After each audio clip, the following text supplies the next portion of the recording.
জয় নিতাই। নিতাই গৌর সীতানাথ প্রেমানন্দে হরি বল। ভজ নিতাই গৌর রাধে শ্যাম, জপ হরে কৃষ্ণ হরে রাম। আপনারা শুনছিলেন শ্রীপাদ বড়বাবাজী মহাশয়ের চরিত সুধা পর্ব। গত পর্বের পর আজকে শ্রীপাদ বড়বাবাজী মহাশয়ের গোপীবল্লভপুর আগমন। বড়বাবাজী মহাশয় সগণে কীর্তন করিতে করিতে জগন্নাথ সড়ক ধরিয়া দাঁতন আসিলেন। তথায় এক রাত্রি বাস করিয়া পুনরায় পথ চলিতে লাগিলেন।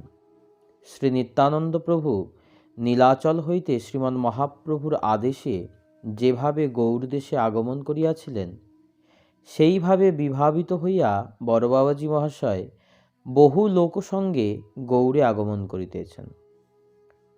ক্রমে ইহারা গোপীবল্লভপুরে আসিয়া পৌঁছিলেন। তথায় শ্রী গোবিন্দদেব দর্শন করত স্তুতি ও প্রণতিপূর্বক বিশ্রাম করিতে লাগিলেন।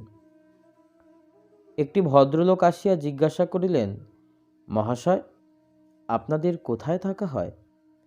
বড়বাবাজী মহাশয় বলিলেন, বাবা, আমাদের বাসস্থানের কোনো নির্দিষ্টতা নাই।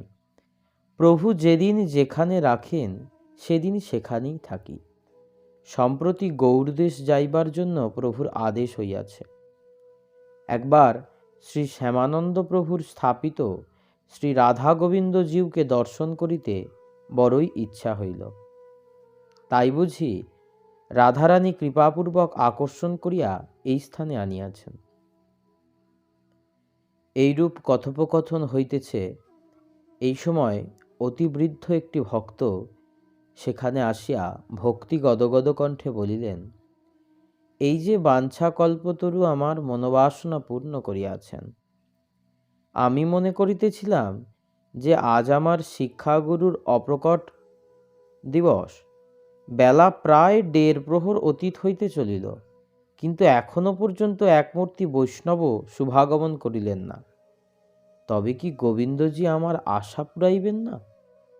বাঞ্ছা কল্পতরু গুরুদেবের কৃপায় কোনো বাসনাই অপূর্ণ থাকে না। এই বলিয়া বৃদ্ধ সাষ্টাঙ্গে দণ্ডবৎ প্রণামপূর্বক করজোরে অতি বিনীতভাবে ইহাদিগকে বলিলেন, বাবা, আপনারা স্নানাদি করুন, বেলা অধিক হইয়াছে। বৃদ্ধের করুণ বচনে বড়বাবাজী মহাশয় একটু বিস্মিত হইয়া বলিলেন, বাবা, স্নান করিব বই কি? প্রভুর কৃপা অপার, আমাদের সৌভাগ্যের পরিসীমা নাই।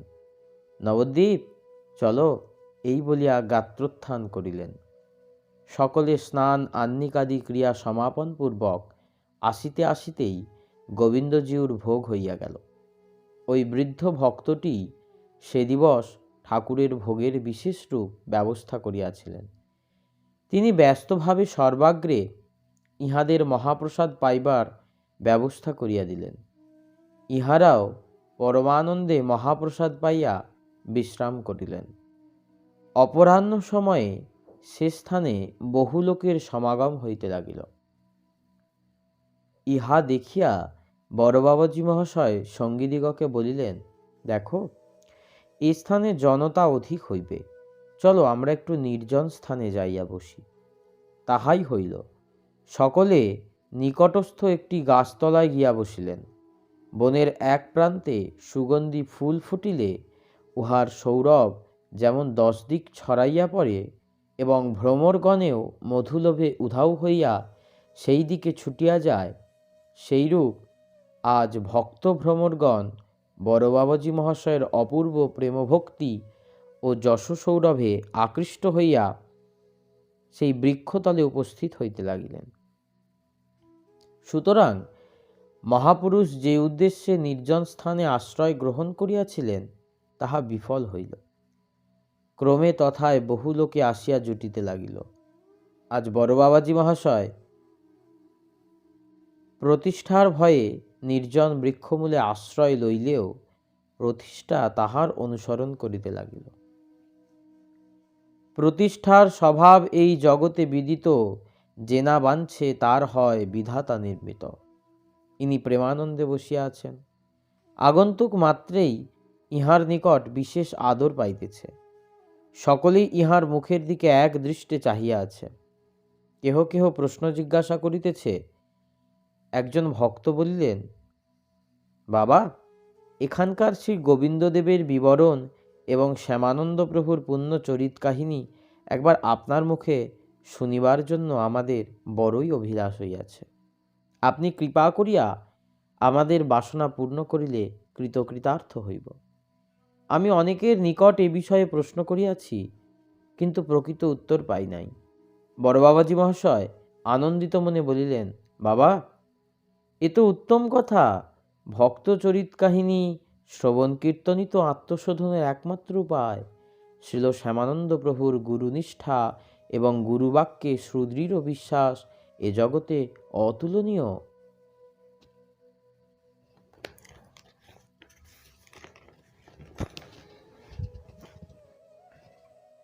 এই মহাপুরুষ সদ্গোপকুলে জন্মগ্রহণ করেন। ইহার জন্মস্থান ধারেন্দা বাহাদুরপুর। ইহার সৌভাগ্যবান পিতার নাম শ্রীকৃষ্ণ মণ্ডল। কালক্রমে ইহার পিতা ধারেন্দা বাহাদুরপুর হইতে দণ্ডেশ্বরে আসিয়া বসতি করেন। শ্যামানন্দ প্রভুর অগ্রজাত কয়েকটি ভ্রাতা ও ভগিনী অকালে কালগ্রাসে পতিত হওয়ায় তাহার মাতা পিতা ও গ্রামবাসী সকলেই উহাকে দুঃখী বলিয়া ডাকিতেন। দুঃখী অল্প বয়সেই বিদ্যাশিক্ষায় মনোনিবেশ করিলে তৎকালে সংস্কৃত শিক্ষায় জ্ঞানলাভের সোপান ছিল। দুঃখীর তীক্ষ্ণ বুদ্ধি ও অসাধারণ মেধাশক্তির পরিচয় পাইয়া উহার পিতা উহাকে ব্যাকরণ পড়িতে দিলেন। তিনিও অতি অল্প দিনের মধ্যেই নিজ তীক্ষ্ণ বুদ্ধি প্রভাবে ব্যাকরণে উত্তম ব্যুৎপত্তি লাভ করায় সকলেরই প্রিয়পাত্র হইয়া উঠিলেন এবং সকলেই তাহার প্রশংসা করিতে লাগিল। কিন্তু দুঃখীর বাল্যকাল হইতেই সংসারে কোনো আসক্তি ছিল না। তিনি সাংসারিক কার্যে একেবারেই মন দিতেন না। ইহা তাহার মাতা পিতার ভালো লাগিত না। দুঃখী দিবারাত্র কেবল নিতাই গৌরাঙ্গের গুণগানে মত্ত থাকিতেন। লেখাপড়াতেও তাহার বেশ মনোযোগ ছিল, কিন্তু তাহার প্রাণে সর্বদা যেন কি একটা অশান্তি বোধ হইত। এ কথা সে কাহারও কাছে প্রকাশ করিয়া বলিত না। তাহার মাতা পিতা পুত্রের ভাবগতিক দেখিয়া বিশেষ চিন্তিত হইলেন। একদিন দুঃখীর পিতা পুত্রকে সাদরে নিকটে ডাকিয়া জিজ্ঞাসা করিলেন, বাবা দুঃখী, তোমার মন সর্বদা এমন উচাটন কেন বলো দেখি? দুঃখী অবনত মস্তকে বলিলেন, বাবা, আমার সর্বদাই মনে হয় দীক্ষা গ্রহণ করি। অদীক্ষিত জীবন পশু জীবন তুল্য। অদীক্ষিত ব্যক্তির অন্ন জল অস্পৃশ্য। অদীক্ষিত অবস্থায় মৃত্যু হইলে অপমৃত্যু হয়। প্রভাতে উঠিয়া অদীক্ষিত ব্যক্তির মুখ দেখিলে সেই দিন বিফলে যায়। অদীক্ষিত ব্যক্তির মুখ দেখিয়া যাত্রা করিলে কার্যসিদ্ধি হয় না। অদীক্ষিত লোকের যখন এতই দুরবস্থা, তখন বৃথা সময় নষ্ট করিয়া লাভ কি? এই জন্য সর্বদাই আমার মন অনুতাপানলে দগ্ধ হইতেছে। আপনারা যদি কৃপা করিয়া আদেশ করেন, তবে আমি কৃষ্ণমন্ত্র দীক্ষা গ্রহণ করত জীবন ধন্য করি। এই বলিয়া দুঃখী পিতার চরণ ধারণপূর্বক কাঁদিতে লাগিলেন। পিতা তখন পুত্রকে ক্রোড়ে তুলিয়া আশ্বাস বাক্যে বলিতে লাগিলেন, বাবা, ইহাতে আমার কোনো আপত্তি নাই। এ তো পরম সৌভাগ্যের কথা। তোমার যাহার নিকট মন্ত্র গ্রহণ করিবার ইচ্ছা হয়, অবিলম্বে গ্রহণ করিতে পারো। শুভ কার্যে বহু বিঘ্ন। তুমি যাহা বলিলে সকলই সত্য। অদীক্ষিত জীবন পশু জীবন তুল্য এবং নিশ্চয় ঘৃণিত। এই কথা শুনিয়া দুঃখী আনন্দ ভরে বলিলেন, আমি অম্বিকানগর নিবাসী শ্রীল গৌরীদাস পণ্ডিতের প্রিয় শিষ্য শ্রী হৃদয় চৈতন্যদেবকে মনে মনে গুরুপদে বরণ করিয়াছি। যদি আপনারা কৃপা করিয়া অনুমতি দেন, তবে আমার একান্ত বাসনা একবার শ্রীপাঠ অম্বিকা কালনায় গমন করিয়া শ্রী গুরুচরণ দর্শন অভিলাষ পূর্ণ করি। অতি দূর দেশ বলিয়া তাহার জননী প্রথমে একটু আপত্তি করিলেন, কিন্তু নবানুরাগী প্রাণ কোনো বাধাই মানিল না। দুঃখী তাহার মাতাকে বলিলেন, মা, কোনো প্রকার ভয়ের কারণ নাই। আমি গঙ্গা স্নানের যাত্রীদিগের সহিত একত্রে যাইব, সর্বদাই এখান হইতে বহু লোক যাতায়াত করিতেছে। এই বলিয়া দুঃখী মাতা পিতার পদধূলি গ্রহণপূর্বক রওনা হইয়া কয়েকদিনের মধ্যে শ্রীপাঠ অম্বিকাকালনায় শ্রী হৃদয় চৈতন্য ঠাকুরের নিকট উপস্থিত হইয়া তাহাকে সাষ্টাঙ্গে দণ্ডবৎ প্রণাম করিলে তিনি ইহার নাম জিজ্ঞাসা করিলেন। ইনি বলিলেন, আমার নাম দুঃখী, প্রকৃতই আমি দুঃখী। ইহার দুঃখী নাম শুনিয়া হৃদয় চৈতন্য ঠাকুর বলিলেন, আজ হইতে তোমার নাম রহিল দুঃখী কৃষ্ণদাস। গুরু আজ্ঞায় সেই দিন হইতেই ইহার দুঃখী কৃষ্ণদাস নাম প্রচার হইল। দুঃখী কৃষ্ণদাসের কাতর প্রার্থনায় শুভ দিনে তাহার দীক্ষা কার্য সুসম্পন্ন হইল। দুঃখী কৃষ্ণদাস শ্রী গুরুদেবের সেবা পরিচর্যায় সর্বোত্তম ভজন সাধন মনে করিয়া দিবানিশি গুরু সেবায় রত থাকিতেন। দীক্ষা গ্রহণের পর অতি অল্পকাল মধ্যেই দুঃখী কৃষ্ণদাস শ্রী গুরুদেবের এবং অন্যান্য সকলেরই চিত্ত আকর্ষণ করিতে লাগিলেন। গুরুদেবও তাহাকে নিজ সন্তানের ন্যায় স্নেহের চোখে দেখিতে লাগিলেন। তিনি একদিন দুঃখী কৃষ্ণদাসকে শ্রীশ্রীমান মহাপ্রভুর সেবার জন্য গঙ্গাজল আনিতে আদেশ করিলেন। সেই দিন হইতেই আশ্রমে যত গঙ্গাজলের প্রয়োজন হইত দুঃখী কৃষ্ণদাস প্রফুল্ল চিত্তে একাকী সমস্ত বহন করিতে লাগিলেন। একদিন দুঃখী কৃষ্ণদাস শ্রী গুরুদেবকে দণ্ডবৎ করিলে তিনি উহার মস্তকে হাত দিয়া আশীর্বাদ করিবার সময় দেখিতে পাইলেন যে উহার মস্তকে ক্ষত হইয়া গিয়াছে। তখন তিনি অতি বিস্মিতভাবে জিজ্ঞাসা করিলেন, বাবা কৃষ্ণদাস, তোমার মাথায় কি হইয়াছে? দুঃখী কৃষ্ণদাস অতি সংকুচিতভাবে উত্তর করিলেন, আজ্ঞে ও কিছুই নয়, আপনার কৃপায় শীঘ্রই ভালো হইয়া যাইবে। হৃদয় চৈতন্য ঠাকুর বুঝিলেন যে মহাপ্রভুর গঙ্গা জল বহন করিয়াই তাহার প্রিয় শিষ্যের মস্তকে এইরূপ ক্ষত হইয়াছে। তথাপি সে নিষ্ঠাবশত সেবা ছাড়ে নাই। প্রিয় শিষ্যের সেবানিষ্ঠা দেখিয়া তিনি অত্যন্ত সুখী হইলেন এবং তাহাকে প্রেমালিঙ্গন দানে কৃতার্থ করিয়া বলিলেন, বাবা, তুমি শ্রী বৃন্দাবনে গিয়া শ্রী জীব গোস্বামী পাদের নিকট ভক্তিগ্রন্থ অধ্যয়ন করো। দুঃখী কৃষ্ণদাস গুরু সেবা ত্যাগ করিয়া শ্রী বৃন্দাবন যাইতে প্রথমে একটু আপত্তি করায় গুরুদেব বলিলেন, বাবা, সেবা অর্থ সুখ দেওয়া, আমার যাহাতে সুখ হইবে তোমার তাহাই করা উচিত। তুমি শ্রী বৃন্দাবন গেলে আমি সুখী হইব, অতএব তোমার যাওয়াই কর্তব্য।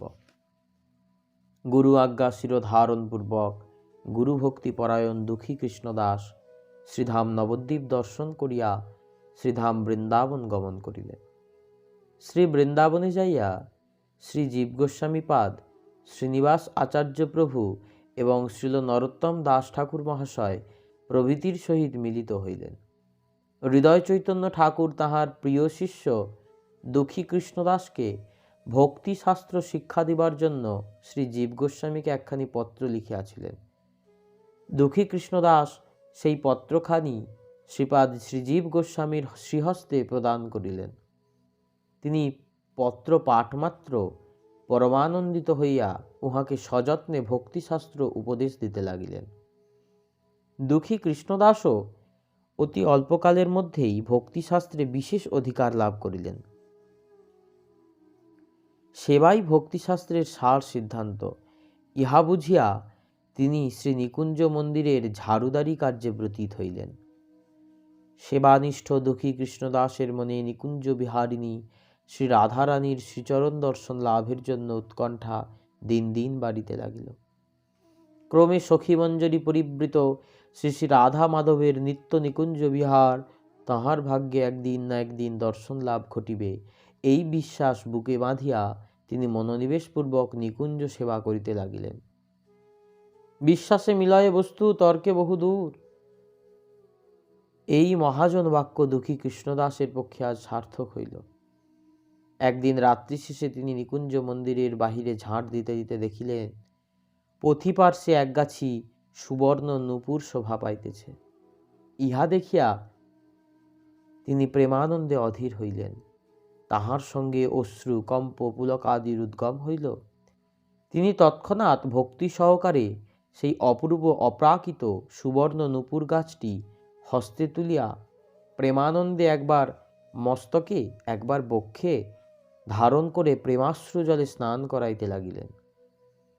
একবার প্রেমে অধীর হইয়া সেই অপূর্ব নূপুর গাছটি আঘ্রাণ করত কাঁদিতে কাঁদিতে বলিতে লাগিলেন, আহা হা, মরি মরি, দয়াময়ীর কি অপার করুণা, বৃন্দাবন বিলাসিনী করুণাময়ী রাধে, এ অধম অভাজনের প্রতি তোমার যদি এতই করুণা হইল, তবে একবার দর্শন দানে আমার মনোবাঞ্ছা পূর্ণ করিয়া আমাকে কৃতকৃতার্থ করো। এইরূপ কাতরোক্তি সহকারে নিকুঞ্জেশ্বরী রাধারানীকে উচ্চৈস্বরে ডাকিতে লাগিলেন।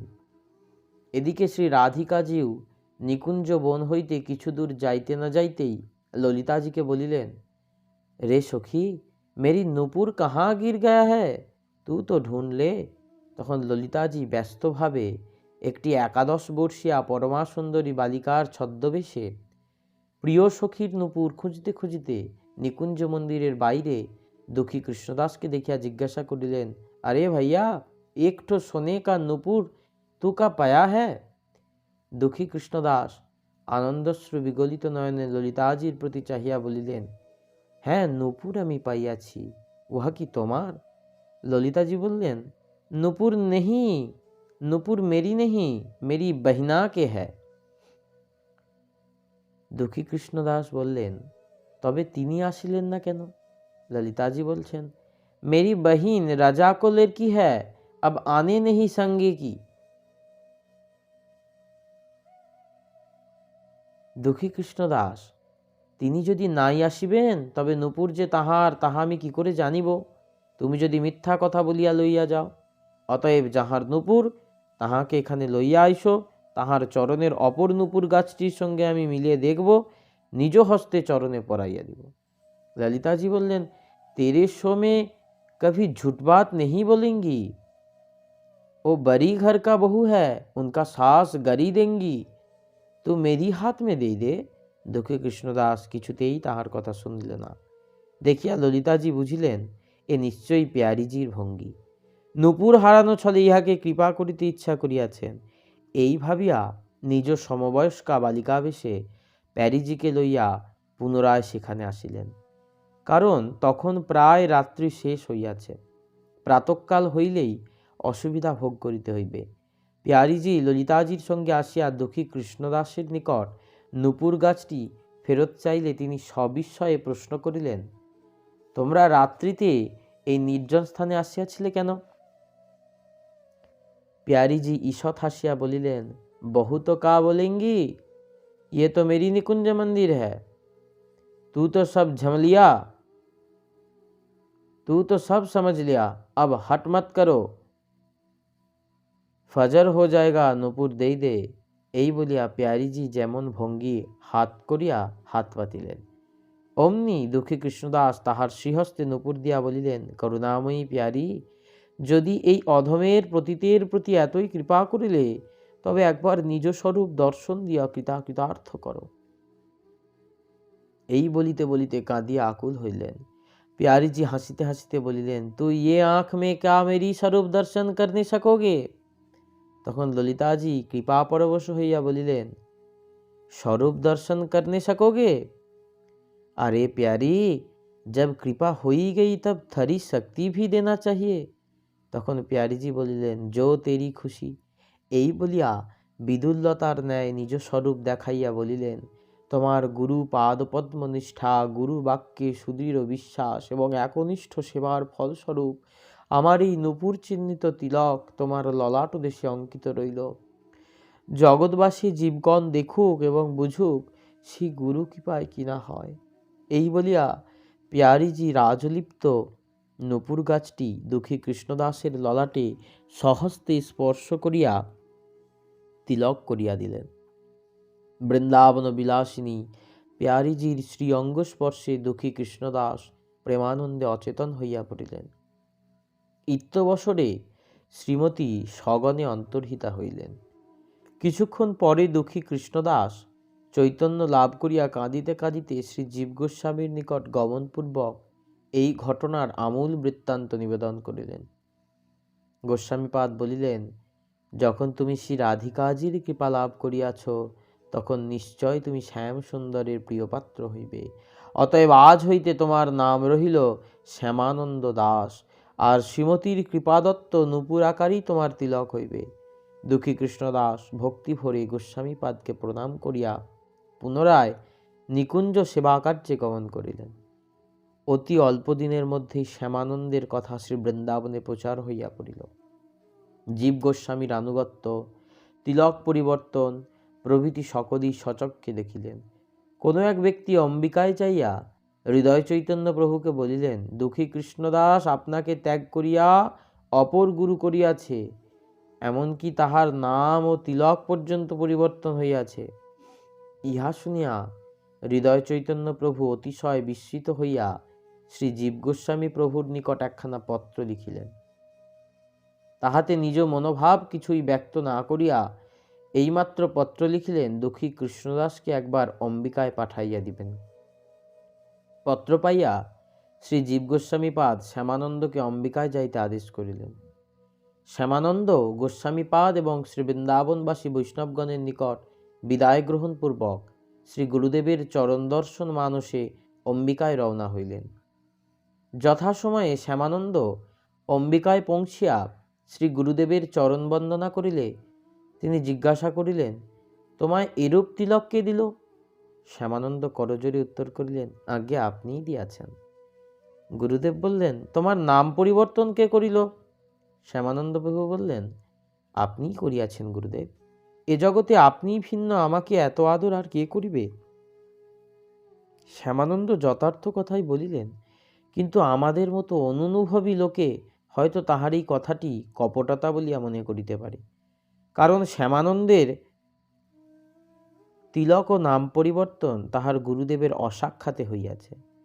শ্রীমতী রাধারানী স্বয়ং তাহাকে কৃপা করিয়াছেন, কিন্তু শ্যামানন্দ একবার গুরু ভিন্ন আর কাহাকেও জানেন না। তাহার গুরুদেব সক্রোধে বলিলেন, ওসব ভণ্ডামি আমি শুনিতে চাই না। আমি সকলই শুনিয়াছি, তুই আমাকে প্রতারণা করতেছিস। আমি যদি তোকে নাম ও তিলক পরিবর্তন করিয়েতে বলিয়া থাকি, তবে আমি পুনরায় তোকে আজ্ঞা করিতেছি, এই তিলক পরিবর্তন করিয়া পূর্ববৎ তিলক কর এবং ওই নাম ত্যাগ কর। শ্যামানন্দ করজোড়ে নিবেদন করিলেন, প্রভু কৃপা করিয়া আপনি দিয়াছেন, আপনি মুছিয়া দিন। এই কথা বলিবা মাত্র হৃদয় চৈতন্য ঠাকুর নিজের গামছা দিয়া শিষ্যের ললাটস্থ রাধারানীর নূপুর চিহ্ন তিলক মুছিয়া দিতে চেষ্টা করিতে লাগিলেন। তিলক মুছিয়া যাওয়া দূরে থাকুক, তিনি যতই চেষ্টা করিতে লাগিলেন তিলক ততই উজ্জ্বল হইতে লাগিল। বহু চেষ্টা করিয়াও যখন এই কার্যে সফল মনোরথ হইতে পারিলেন না, তখন তিনি কিছুক্ষণ নীরবে চিন্তা করিয়া বুঝিলেন যে শ্যামানন্দ নিশ্চয়ই ভগবৎ কৃপায় ও গুরু ভক্তির বলে তাহাকে জয় করিয়াছে। তখন শ্যামানন্দকে প্রেমালিঙ্গন করিয়া অশ্রুপূর্ণ লোচনে গদগদ কণ্ঠে বলিলেন, বাবা শ্যামানন্দ, তোমার গুরু ভক্তি এবং সেবা নিষ্ঠা যথার্থই অকপট। আজ আমি তোমার নিকট হইতে শিক্ষা লাভ করিয়া ধন্য হইলাম।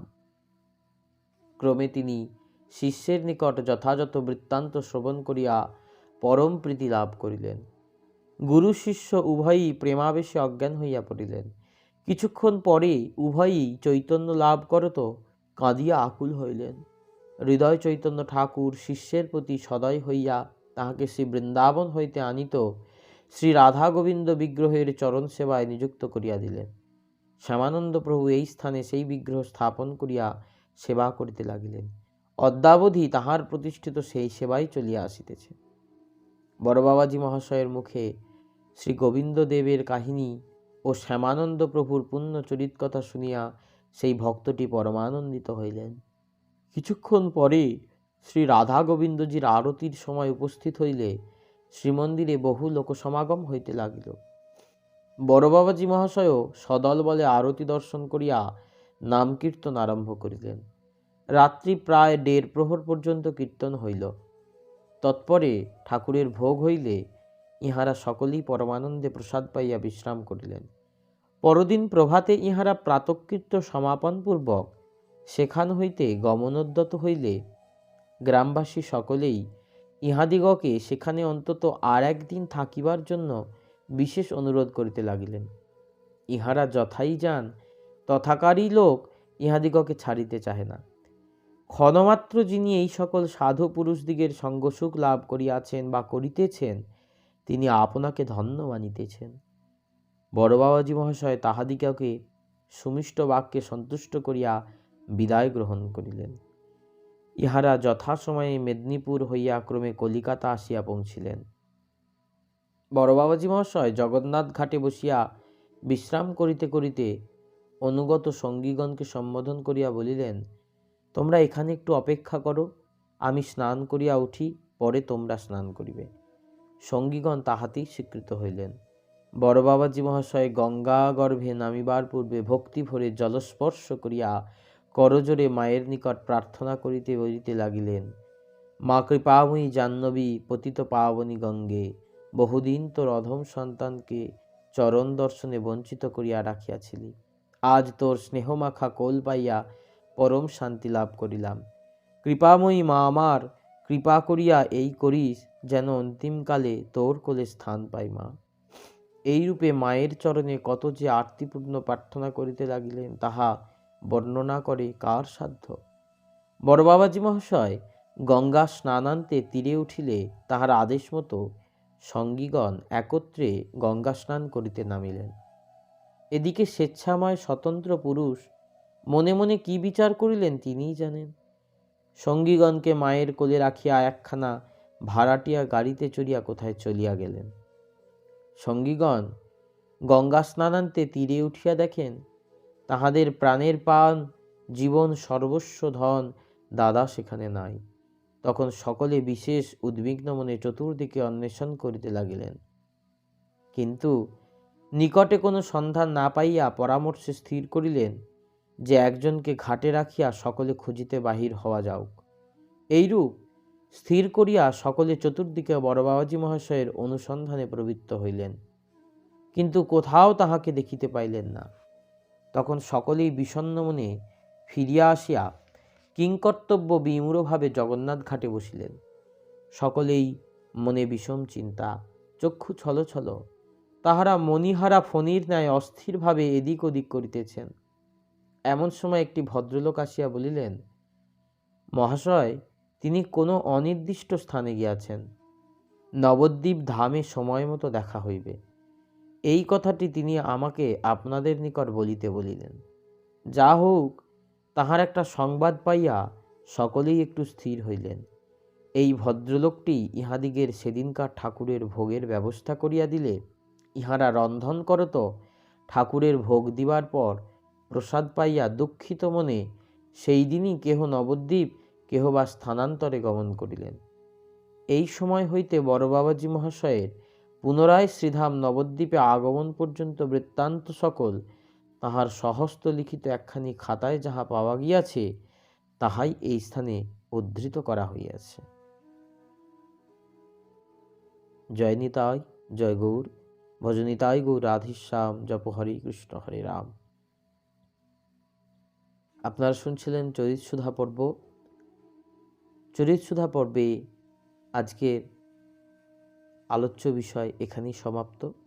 আমরা আগামী পর্বে আবার আস্বাদন করব চরিতসুধার পরবর্তী অংশ।